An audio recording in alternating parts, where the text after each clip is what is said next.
সুপ্রিয় দর্শক, ফুটপাত থেকে উঠে আসা লোকগানের সম্রাজ্ঞী মমতাজ তিনি হয়ে ওঠেন একজন সংসদ সদস্য। নানা ধরনের আলোচনা আর সমালোচনার জন্ম দিয়ে তিনি বিতর্কিত হয়ে যান। বর্তমানে তিনি গ্রেপ্তার হয়ে জেলখানায় রিমান্ডে রয়েছেন। কোথায় হতে উঠে আসা এই মমতাজ কোথায় গিয়ে তার বর্ণাঢ্য জীবনে রীতি টানলেন? ওরে রাখবো ধরে এই উন্নয়ন, রাখবো ধরে এই উন্নয়ন, আমরা দেশের জনতা। আমার বিএনপির মাননীয় সংসদ সদস্যদেরকে বলবো যে আপনাদের নেত্রীর পরিচয়টা কি?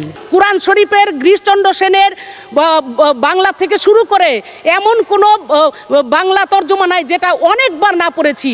এবং শুধু তাই না, সিয়াসাত হাদিস, তিরমিজি শরীফ, মেশকাত শরীফ, আবু দাউদ শরীফ, বুখারী শরীফ, মুসলিম শরীফ থেকে শুরু করে এমন কোনো খণ্ড নাই যেগুলো না পড়েছি। মেলবোর্নে একটা প্রোগ্রাম করলাম, সেখানে একটা চ্যারিটি শো, সেখানে হঠাৎ দেখি আমার পাশে আমার পাংখা পাংখা গানের সাথে একটা মেয়ে নেচে বেড়াচ্ছে, বাঙালি একটা মেয়ে। আমি ওকে নাচ দেখে ভালো লাগলো, স্টেজ থেকে নামার পরে মেয়েটা আমার সাথে সেলফি তুলতে আসলো। আমি জিজ্ঞেস করলাম, দারুণ নেচেছো তো, তুমি শিখো এখানে? বলে হ্যাঁ।